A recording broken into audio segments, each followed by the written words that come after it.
হরে কৃষ্ণ বন্ধুরা, মহাশিবরাত্রিতে আপনি যদি এই 5টি কাজ করেন তাহলে আপনার জীবনে দারিদ্রতা নামতে বেশি সময় লাগবে না। তাই বন্ধুরা, আজকেই সাবধান হয়ে যান, আপনারা মহাশিবরাত্রিতে এই 5টি ভুল কখনোই করবেন না। বন্ধুরা, দেবাদিদেব মহাদেবের ভক্তরা সারা বছর অপেক্ষা করে থাকেন এই মহাশিবরাত্রির জন্য। আর এই বিশেষ দিনে উপবাস রেখে প্রত্যেক প্রহরে প্রহরে শিবলিঙ্গ অভিষেক করে পুজো করে এবং রাত্রে জাগরণ করে দেবাদিদেব মহাদেবকে খুশ করার জন্য ভক্তরা এই দিনটি প্রতীক্ষা করে থাকে এবং বাবা মহাদেব ভক্তদের ডাকে তিনি সবাইকে সাড়া দেন, এমনকি তিনি সকল মনস্কামনা পূর্ণ করে। বন্ধুরা, এই শিবরাত্রির ব্রত একটি কঠিন ব্রত।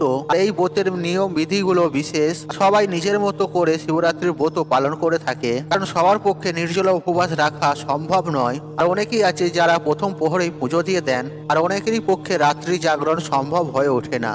তবে বন্ধুরা, আপনি যেভাবেই পুজো দিন না কেন, আর মনের ভক্তি ভাবটাই হচ্ছে আসল।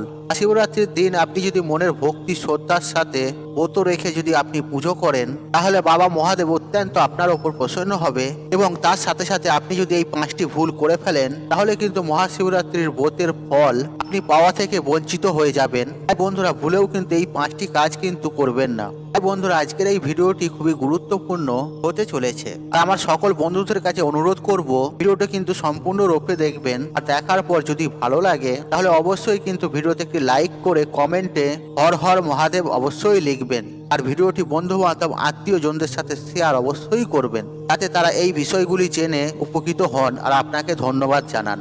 চলুন বন্ধুরা, ভিডিওটি শুরু করা যাক। বন্ধুরা, প্রথম যে কাজটি আপনাদের করতে মানা করছি, সেই কাজটি হলো, যে কাজটি থেকে আপনারা বিরত থাকবেন, সেই কাজটি সেদিন ঝগড়া, কলহ, অশান্তি, বিবাদ ইত্যাদি করবেন না। আর পরিবারের সদস্যরা বিশেষ করে স্বামী স্ত্রী একে অপরের সাথে সেদিন কোনো রকম ঝগড়া অশান্তি করবেন না, বা দুজন দুজনকে কটু কথা শোনাবেন না। আর মনে রাখবেন বন্ধুরা, এই মহাশিবরাত্রির পূর্ণ তিথিতে শিব ও শক্তির মিলন হয়েছিল। আর হর পার্বতীর বিবাহের দিন হচ্ছে এই মহাশিবরাত্রি। তাই আপনি আড্ডা বা গল্প ছলেও স্ত্রীর নিন্দা পর স্ত্রীর কাছে কখনোই করবেন না। আর স্বামীরাও যে স্ত্রীকে কোনো কটু কথা বলবেন না। আর এই দিনে দুজনে মিলেমিশে থাকার চেষ্টা করবেন। আর বাড়ির যারা বয়স্ক ব্যক্তিরা আছে, গুরুজন, তাদেরকে কোনো রকম খারাপ ব্যবহার সেদিন করবেন না। আর আপনার কোনো কাজে বা কথায় যেন বাড়ির বড়রা আঘাত না পায়।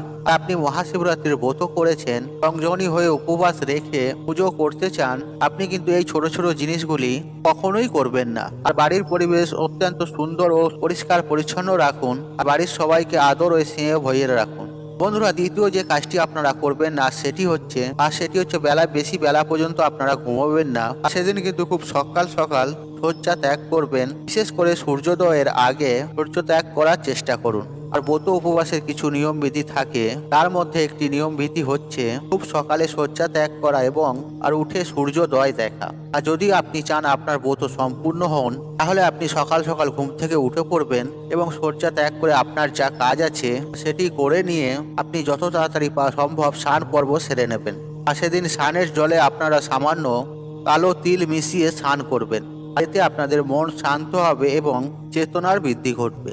তাই বন্ধুরা, সুস্থ থাকার জন্য স্নানের জলে সামান্য কালো তিল মিশিয়ে আপনারা স্নান করবেন। আর এর ফলে আপনাদের চারপাশের পরিবেশ সুন্দর থাকবে। তারপর স্নান পর্ব হয়ে গেলে আপনার ঘরে এবং আপনার গায়ে গঙ্গা জল ছিটিয়ে নিয়ে আপনার আরাধ্য দেবতার পূজা অর্চনা করে নিন। আর সেদিন চেষ্টা করবেন যত বেশি সম্ভব দেবাদিদেব মহাদেবের পুজো আরাধনা করবেন, নাম জপ করবেন, গায়ত্রী মন্ত্র জপ করবেন, ওং নমঃ শিবায় মন্ত্র জপ করবেন। এতে অধিকাংশ পুণ্য লাভ হবে। বন্ধুরা, তৃতীয় যে কাজটি আপনারা ভুলেও করবেন না, সেটি হচ্ছে কোনো রকম অবৈধ সম্পর্কে সেদিন জড়াবেন না।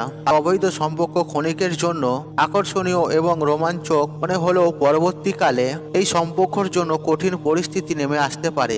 এর ফলে পরিবারে অশান্তি, কলহ নেমেও আসতে পারে। আর এই শিবরাত্রির পূর্ণ তিথি, এই তিথিটি এত পবিত্র দিন, এটি হচ্ছে স্বামী এবং স্ত্রীর দিন। স্বামী স্ত্রী মিলে শিবরাত্রির ব্রত করুন, কারণ এদিন হর পার্বতীর মিলনের দিন। যদি আপনাদের মধ্যে সামান্য দূরত্ব এসে থাকে, আপনারা যদি একসাথে মহাশিবরাত্রির ব্রত পালন করেন ও শিব পার্বতীর পুজো করেন শিবরাত্রির তিথিতে, তাহলে আপনাদের মাঝখানে দূরত্বটি মিটে যাবে। আর যদি কোনো অবৈধ সম্পর্কে জর্জরিত হয়ে থাকেন, সেরকম যদি মনোভাব মনে এসে থাকে, তাহলে মহাশিবরাত্রির দিন সেটি মন থেকে মুছে ফেলুন। আর অবৈধ সম্পর্ক কাউকে কিছু দেয় না, বরঞ্চ অনেক কিছু ক্ষতি করে যায়। মান সম্মান, খ্যাতি, যশ, ধন সম্পত্তি এবং মনের শান্তি সবকিছু নষ্ট করে দেয়। তাই বন্ধুরা এই সমস্ত সম্পর্ক থেকে সবসময় দূরত্ব থাকা উচিত আর নিজেকে সর্বদাই দূরত্ব রাখবেন। মহাশিবরাত্রির পূর্ণ তিথিতে আপনারা অবশ্যই আপনারা খেয়াল রাখবেন এরকম কোনো সম্পর্ক সেটিকে মন থেকে মুছে ফেলুন এবং স্বামী স্ত্রীর সম্পর্ক মজবুত করার চেষ্টা করুন। বন্ধুরা চতুর্থ যে কাজটি মহাশিবরাত্রির দিন ভুলেও করবেন না সেটি হচ্ছে আপনার বাড়ির দরজা থেকে কাউকে সেদিন তাড়িয়ে দেবেন না। আপনার বাড়ির দরজায় সেদিন কোনো হতদরিদ্র ব্রাহ্মণ আসলে বা কোনো ভিক্ষুক আসলে বা আপনার চেনা পরিচিত কোনো ব্যক্তি আপনার কাছে কোনো সাহায্য প্রার্থনা করে আপনার দরজায় এসে থাকে তাহলে আপনি তাকে শূন্য হাতে ফিরিয়ে দেবেন না। আর মহাশিবরাত্রির দিন আর এর দিন একটি অত্যন্ত পূর্ণ দিন, সেদিন বাড়ির দরজা থেকে কাউকে খালি হাতে ফিরিয়ে দেবেন না। আপনি যদি খালি হাতে ফিরিয়ে দেন তাহলে মহালক্ষ্মী কিন্তু ক্রোধিত হবে এবং শিব পার্বতীর আশীর্বাদ থেকেও বঞ্চিত হয়ে যাবেন। তার ফলে সারা বছর পরিবারে সুখ শান্তি অশান্তি ঝগড়া কলহ লেগেই থাকবে। তাই বন্ধুরা মহাশিবরাত্রির পূর্ণ তিথিতে যদি কোনো আপনার কাছে কোনো ব্যক্তি সাহায্যের জন্য প্রার্থনা করে বা সাহায্য চাইতে আসে তাকে আপনার সামর্থ্য অনুযায়ী কিছু না কিছু দান করবেন। গরিব বা অসহায় মানুষ যদি ক্ষুধার্ত থাকে তাকে খাদ্য দিয়ে সাহায্য করুন। যদি আপনার কাছে রান্না করা খাবার না থাকে তাহলে আপনি শস্য দান করতে পারেন আপনার সামর্থ্য অনুযায়ী বা অর্থও দান করতে পারেন। এইভাবে গরিব বা অসহায় মানুষের পাশে দাঁড়ান। আর মন্দির প্রাঙ্গণে যদি কোনো ভিক্ষুক থাকে আপনি পুজো দেওয়ার আসার পথে তাদের ঘরেও সামর্থ্য অনুযায়ী কিছু না কিছু দান করুন। আর হিন্দু ধর্মে দানের বিশেষ গুরুত্ব আছে। দান ধর্ম মহান ধর্ম এবং পূর্ণ তিথিতে দান করলে আরো অধিক পুণ্য অর্জন করা যায়। আর মহাশিবরাত্রির তিথিটি একটি পবিত্র তিথি আর সেদিন দান করলে আরো সুফল পাওয়া যায়। বন্ধুরা পঞ্চম বিষয়টি হচ্ছে এই মহাশিবরাত্রির দিনে কোনো পশু পাখিকে অবলা জন্তুকে আঘাত করবেন না। আর অনেক সময় আমাদের বাড়ির উঠানে কুকুর আসে বা গরু আসে আমরা তাড়িয়ে দিই অজান্তে। এই ভুলগুলি কিন্তু আপনারা করবেন না। দেবাদিদেব মহাদেব হচ্ছেন পশুপতি নাথ আর আপনি দেবাদিদেব মহাদেবের আরাধনা করছেন আর যদি আপনার বাড়ির উঠানে গরু আসে আপনি তাকে তাড়িয়ে দিচ্ছেন আর এই মহাপাপ কিন্তু আপনি করবেন না। আর সেদিন পশু পাখিকে খাওয়ানোর চেষ্টা করুন। আর সেদিন আপনি রাস্তার কুকুরদের ঘরেও কিছু না কিছু খাওয়াতে পারেন, আপনি গরুকেও ঘাস খাওয়াতে পারেন বা আপনার বাড়িতে যদি কোনো গোমাতা আচানক চলে আসে তাকেও কিছু না কিছু খাওয়াতে পারেন। আপনি রুটিও খাওয়াতে পারেন বা আপনি সবুজ ঘাসও খাওয়াতে পারেন। এতে বাবা মহাদেব অত্যন্ত সন্তুষ্ট হবে এবং আপনার পূর্ণ অর্জন হবে। সেদিন ছাদেতে পাখিদের জন্য সামান্য চারার ব্যবস্থাও করতে পারেন। আর এটি যদি আপনারা করেন আর আপনার জীবনে যদি কোনো গ্রহদোষ থেকে থাকে তাহলে সে থেকেও আপনারা মুক্তি পাবেন।